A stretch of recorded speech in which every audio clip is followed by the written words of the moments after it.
The dawn breaks, a soft, ethereal glow filtering through the tall windows of the Oval Office. Dust motes dance in the nascent light, illuminating the rich mahogany and the quiet dignity of a room steeped in history. You stand, a solitary figure, the weight of a nation resting on your shoulders, the hum of the city just beginning to stir beyond the manicured lawn. A quiet moment before the storm of the day, before the briefings, the calls, the relentless demands. Your gaze drifts to the framed photographs, the faces of your family, and then to the stack of reports on the resolute desk. Each page tells a story: a family facing medical debt, a senior citizen choosing between medication and groceries, a young worker delaying essential care. This is the quiet hour of decision where the abstract becomes profoundly personal. The air is still, charged with the potential of a new direction, a bold stroke for the future of American health. The quiet resolve of the Oval Office gives way to the bustling energy of the West Wing, where the ambition to redefine American healthcare begins to take shape. For generations, the United States has grappled with a healthcare system often described as a patchwork quilt, brilliant in its innovation, yet deeply flawed in its accessibility and affordability. Millions navigate a labyrinth of insurance plans, deductibles, and copays, often finding themselves one serious illness away from financial ruin. The core idea, now central to your administration's vision, is to dismantle this anxiety-inducing complexity and build a system where quality healthcare is a right, not a privilege, a fundamental pillar of national well-being. This isn't merely an abstract policy goal, it's a response to decades of lived experience. The current system, largely employer-sponsored and market-driven, has created a landscape where coverage is often tied to employment, leaving the unemployed, the self-employed, and those in precarious work situations vulnerable. Even for those with insurance, the out-of-pocket costs can be staggering, leading to delayed treatments, medical bankruptcies, and a pervasive sense of insecurity. The specter of a catastrophic health event looms large over American households, a constant undercurrent of stress in an otherwise prosperous nation. Historically, the U.S. has made incremental strides. Medicare, established in 1965, provided essential coverage for seniors and certain disabled individuals, a monumental achievement that lifted millions out of medical poverty. Medicaid, born from the same legislative push, extended a safety net to low-income families and individuals. The Affordable Care Act, ACA, in 2010 further expanded coverage, reducing the uninsured rate and implementing crucial consumer protections, such as preventing insurers from denying coverage for pre-existing conditions. Yet, despite these significant advancements, the fundamental challenges persist: high costs, uneven access, and a system that still leaves too many behind.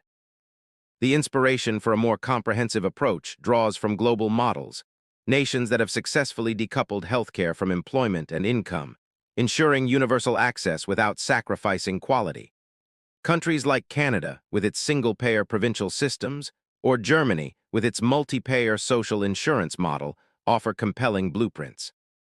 Even the United Kingdom's National Health Service, NHS, a tax-funded system providing comprehensive care, presents valuable lessons in efficiency and equity despite its own distinct challenges. These systems, while diverse in their mechanisms, share a common philosophical underpinning: the belief that a healthy populace is a national asset, and that the state has a fundamental role in guaranteeing health security for all its citizens. Your administration envisions a uniquely American path to universal coverage, one that respects the nation's entrepreneurial spirit and its existing infrastructure while fundamentally reorienting its priorities. This path would not necessarily replicate any single foreign model verbatim, but rather synthesize their most effective elements with American innovation and pragmatism.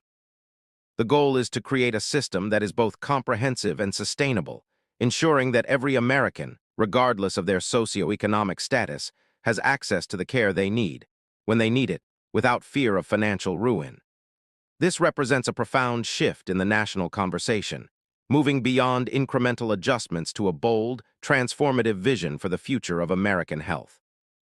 The implications of such a transformative shift ripple far beyond the immediate benefit of expanded coverage.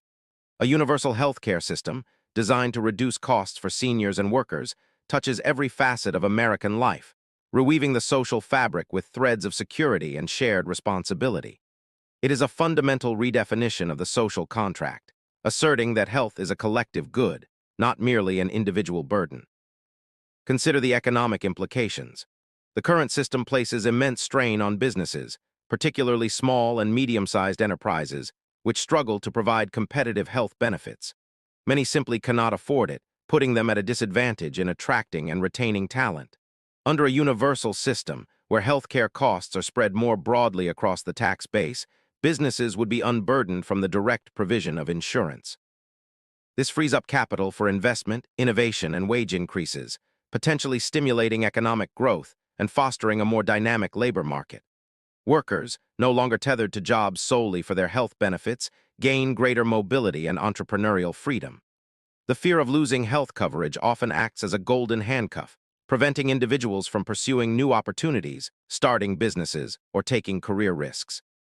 Unshackled from this constraint, the American workforce could become more agile, innovative, and productive. For seniors, the implications are particularly profound. Medicare, while a lifeline, still leaves significant out-of-pocket expenses, especially for prescription drugs and long-term care. Many seniors find themselves navigating complex supplemental plans or falling into the donut hole of prescription drug coverage, leading to difficult choices between essential medications and other basic necessities. A universal system, designed with specific mechanisms to reduce these costs, would alleviate immense financial pressure. Imagine a future where the golden years are truly golden, free from the constant anxiety of medical bills. Seniors could age with dignity, knowing their health needs are met, allowing them to contribute more fully to their communities, volunteer, or simply enjoy their retirement without the specter of medical debt. The impact on workers is equally significant. The average American worker spends a substantial portion of their income on healthcare premiums, deductibles, and copays. For many, a single major illness can wipe out savings, force them into debt, or even lead to bankruptcy. A universal system aims to mitigate these risks, ensuring that access to necessary medical care does not come at the cost of financial stability. This reduction in financial stress has broader societal benefits. When people are not constantly worried about healthcare costs, they are generally healthier, more productive, and more engaged citizens. It reduces presenteeism, the act of going to work while sick because one cannot afford to take time off, and encourages preventive care, leading to a healthier overall population. Furthermore, a shift towards universal coverage inherently addresses systemic inequities. Access to quality healthcare is often stratified by income, race, and geographic location. Underserved communities frequently lack sufficient medical facilities, specialists, and even primary care physicians.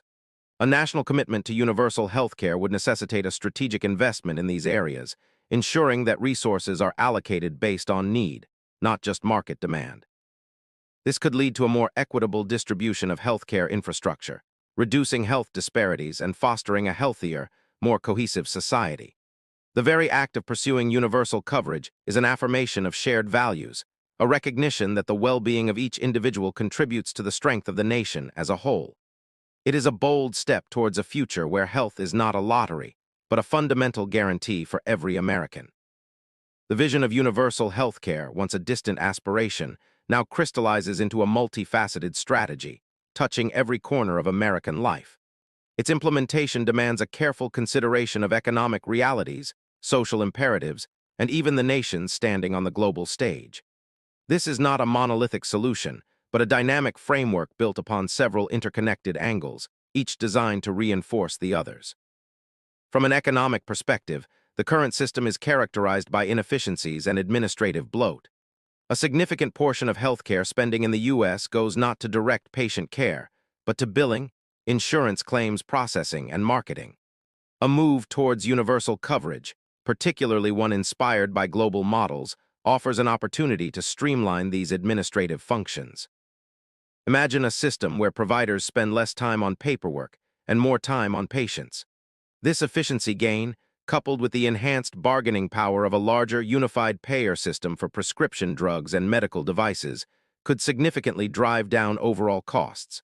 This is not merely about shifting who pays, but about reducing the total cost of healthcare for the nation. Furthermore, a healthier workforce translates directly into increased productivity and reduced absenteeism, bolstering the national economy.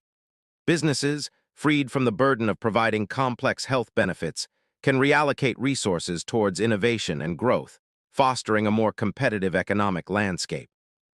Socially, the implications are profound. Universal coverage can act as a powerful equalizer, mitigating health disparities that disproportionately affect marginalized communities. Access to preventive care, early diagnosis, and consistent treatment becomes a reality for everyone, not just those with robust insurance plans.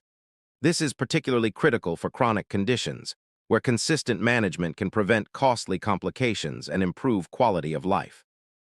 Consider the mental health crisis gripping the nation. Universal access would mean better integration of mental health services into primary care, destigmatizing treatment, and ensuring that psychological well-being is treated with the same urgency as physical health. For families, the relief from medical debt and the constant worry of illness is immeasurable.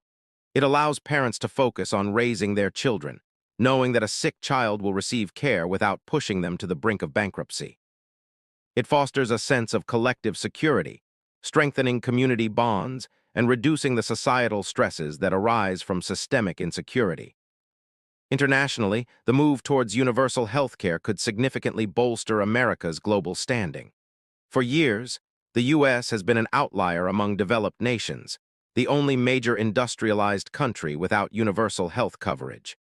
This often leads to questions about American values and its commitment to its own citizens' well-being.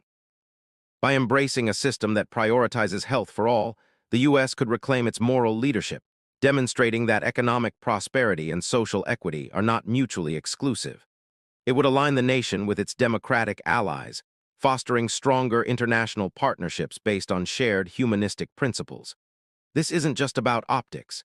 It's about demonstrating a commitment to human dignity that resonates across borders. Finally, there's the angle of innovation and research. While some argue that universal systems stifle innovation, the reality is often the opposite. With a stable national funding mechanism, there's an opportunity to direct research towards pressing public health challenges, rather than solely towards the most profitable treatments.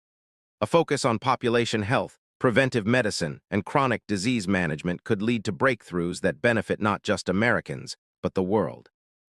Furthermore, a system that emphasizes value-based care over fee-for-service could incentivize innovative approaches to healthcare delivery, leveraging technology and integrated care models to improve outcomes and patient experience.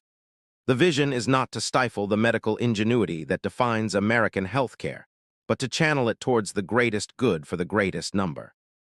This comprehensive approach ensures that the reform is not just a policy change, but a foundational shift in the nation's ethos. The profound implications of this envisioned healthcare reform extend deeply into the daily lives of every American, shaping their choices, their anxieties, and their opportunities. This is where policy meets reality, where the grand vision translates into tangible changes for seniors, workers, and families across the nation. Yet, such a transformative undertaking is not without its challenges, demanding careful navigation and strategic foresight.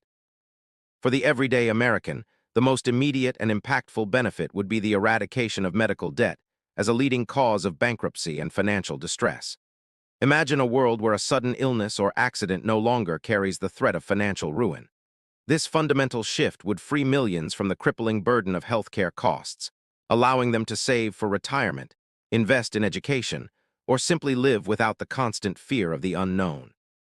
Seniors, in particular, stand to gain immensely.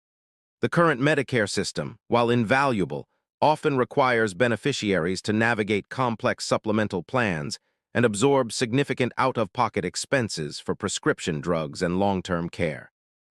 A reformed system would aim to simplify this landscape, potentially integrating prescription drug coverage more seamlessly and providing robust support for long-term care needs, allowing seniors to age with greater financial security and peace of mind. They could allocate their fixed incomes to living expenses, leisure, or family support, rather than constantly worrying about the next medical bill. Workers, too, would experience a paradigm shift. The current system often ties individuals to jobs they might otherwise leave, simply for the sake of maintaining health insurance. This job lock stifles entrepreneurship, limits career mobility, and reduces overall economic dynamism. With universal coverage, workers would gain the freedom to pursue their passions, start new businesses, or take on flexible work arrangements without jeopardizing their access to essential care. Small business owners, often struggling to provide competitive benefits, would be liberated from this immense administrative and financial burden. allowing them to focus on growth and innovation. The cost savings for employers, no longer directly responsible for employee health insurance, could translate into higher wages, greater investment, or more competitive pricing, benefiting consumers and the broader economy. However, the path to this future is fraught with potential challenges. One of the most significant hurdles is the political will required to overcome entrenched interests.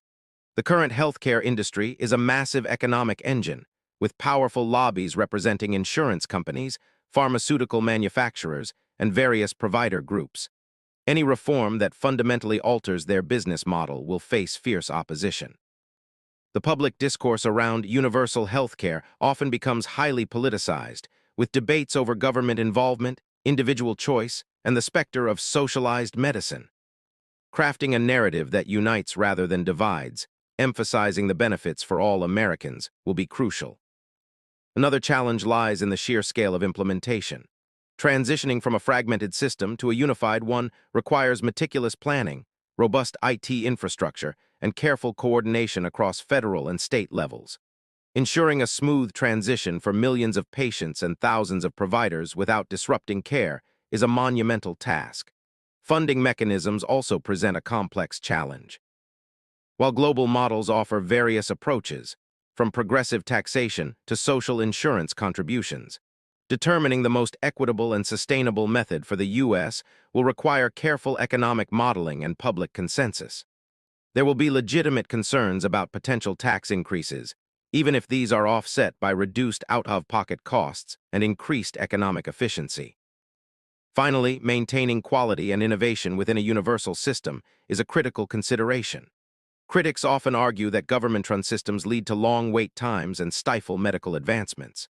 The challenge will be to design a system that leverages the best of American medical innovation, incentivizes quality care, and ensures timely access, perhaps through a blend of public funding and private delivery, or robust regulatory oversight that prioritizes patient outcomes.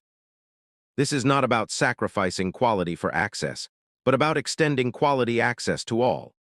Navigating these complexities, while keeping the focus on the tangible benefits for everyday Americans, will define the success of this monumental undertaking. The quiet hum of the Oval Office now feels different, charged with an undeniable momentum. The initial vision, once a concept, has been refined through countless meetings, debates, and expert consultations. The moment for a decisive move approaches, a pivotal turning point in this hypothetical presidency's commitment to healthcare reform. This is not merely about incremental adjustments. It is about a fundamental shift, a structural reengineering of how America cares for its people. The path forward has coalesced around a hybrid model, a uniquely American approach that synthesizes the strengths of global universal systems with the existing infrastructure and spirit of innovation within the United States. It recognizes that a complete dismantling of the current system is neither practical nor desirable. Instead, the strategy focuses on building upon existing foundations, expanding their reach and scope, while simultaneously introducing new elements to achieve universal coverage and cost reduction. The core of this pivotal reform centers on establishing a robust, publicly administered health insurance option, a public choice plan available to all Americans, regardless of income, employment status, or pre-existing conditions. This is not a replacement for private insurance, but a strong, competitive alternative. For those currently uninsured or underinsured, it offers an immediate, affordable pathway to comprehensive coverage. For those with employer-sponsored plans, it provides a benchmark, encouraging private insurers to offer more competitive rates and better benefits. This public option would be designed to offer comprehensive benefits, including primary care, specialist visits, prescription drugs, mental health services, and preventive care, all with capped out-of-pocket costs to eliminate medical debt. Crucially, this public choice plan would leverage the negotiating power of the federal government, similar to how Medicare currently operates, to drive down the cost of prescription drugs and medical services. This immense bargaining leverage would exert downward pressure across the entire healthcare market, benefiting not only those on the public option, but also those remaining in private plans. This is a direct answer to the soaring costs that plague both seniors and workers. Imagine pharmaceutical companies facing a unified buyer for billions of dollars in drugs, rather than negotiating with hundreds of fragmented insurers. the impact on prices would be transformative. Simultaneously, the reform includes a significant expansion and simplification of existing federal programs. Medicare, for instance, would see its benefits expanded to include comprehensive dental, vision, and hearing coverage, essential services often overlooked, yet critical for the well-being of seniors.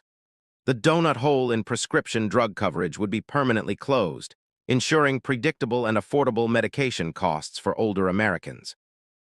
Medicaid would be streamlined, with a national standard for eligibility and benefits, ending the postcode lottery of care that currently exists across states. This ensures that the most vulnerable populations receive consistent, high-quality care, regardless of where they live.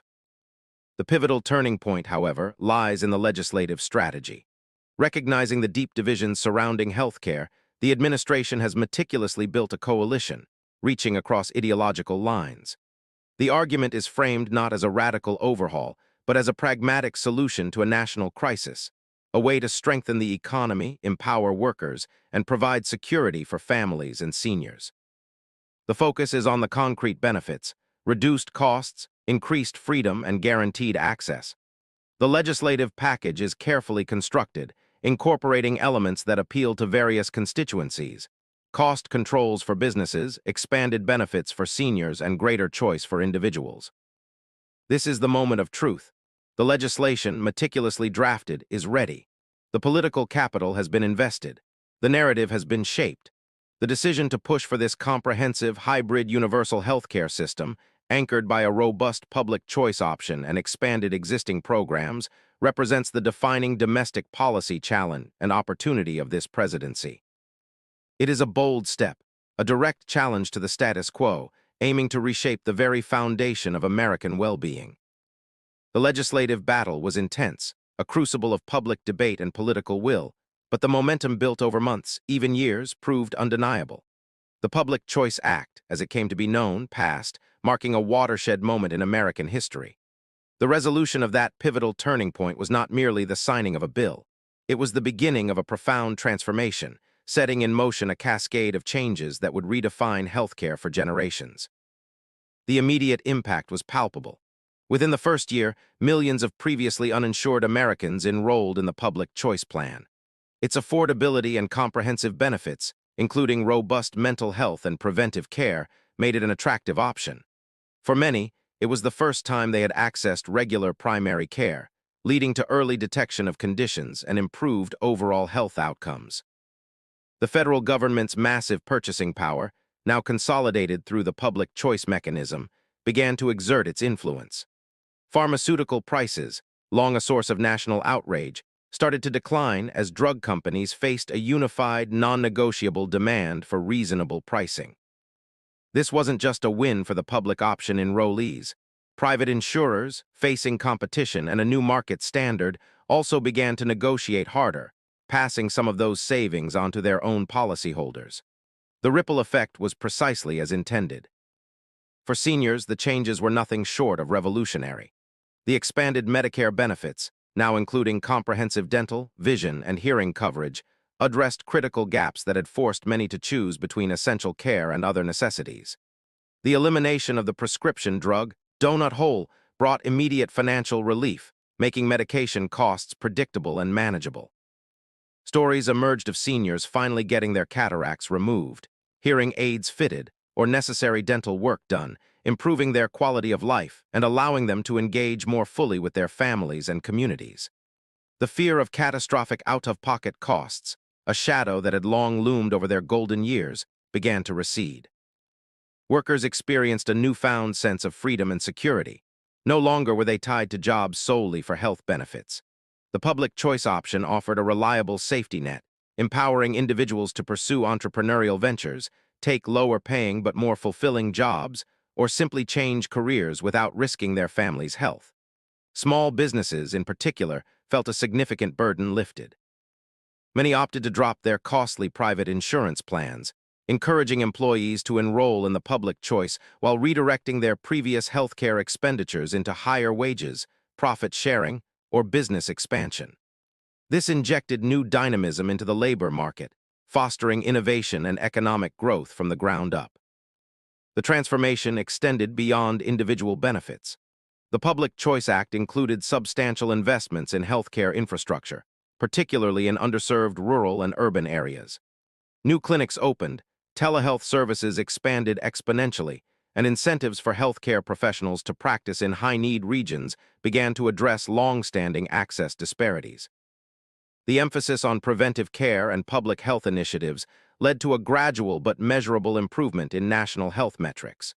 Fewer emergency room visits for preventable conditions, better management of chronic diseases, and increased vaccination rates became tangible signs of a healthier populace. The impact on the national psyche was perhaps the most profound. A sense of collective security began to emerge. The anxiety surrounding illness, medical debt, and the future of one's health gradually diminished. The debate shifted from whether healthcare should be a right to how best to maintain and improve a system that affirmed that right for all. This lasting impact was not just about policy, it was about values. It solidified the notion that in America, no one should go bankrupt because they got sick, and no one should be denied care because they couldn't afford it. The Public Choice Act became a testament to a nation's commitment to the well-being of all its citizens, a cornerstone of a more secure and equitable future. The years that followed the passage of the Public Choice Act unfolded with a quiet, steady rhythm, revealing the enduring tapestry woven by that singular legislative moment. The initial anxieties, the political battles, and the logistical challenges slowly faded into the background, replaced by the profound reality of a nation transformed. The vision of universal coverage, once a hypothetical ambition, had become the lived experience of millions, shaping the very fabric of American society in ways both grand and intimately personal. The most striking change was the quiet revolution in everyday life. The specter of medical debt, once a pervasive shadow over American households, receded dramatically. Families no longer faced the agonizing choice between life-saving treatment and financial ruin. The stories of crowdfunding campaigns for basic medical procedures, once a common plea on social media, became increasingly rare, a relic of a past system. This newfound financial security translated into greater peace of mind, allowing individuals and families to plan for their futures with a certainty previously unimaginable. Savings accounts grew, small businesses thrived without the crushing burden of health insurance premiums, and entrepreneurship saw a resurgence as job lock became a distant memory. For seniors, the expanded Medicare benefits truly redefined their golden years. Comprehensive dental care meant healthier smiles and better overall nutrition. Vision and hearing aids, once expensive luxuries, became accessible necessities, reconnecting individuals with their loved ones and the world around them. The once dreaded donut hole in prescription drug coverage was a forgotten term, replaced by predictable, affordable medication costs. This allowed seniors to age with dignity, free from the constant calculation of medical expenses, empowering them to remain active, engaged members of their communities, sharing their wisdom and experience without the added stress of health insecurity. The public choice plan itself, initially viewed with skepticism by some, proved to be a powerful force for market competition and efficiency. Its robust benefits and transparent pricing pushed private insurers to innovate, offering more competitive plans and better customer service. The overall cost of healthcare, while still substantial, began to stabilize and even decrease in certain sectors, as the federal government's immense bargaining power for drugs and services exerted a continuous downward pressure across the entire industry. This wasn't socialized medicine in the traditional sense. It was a uniquely American blend of public option and private innovation, leveraging market forces to achieve universal access and affordability. The long-term impact on public health was equally profound.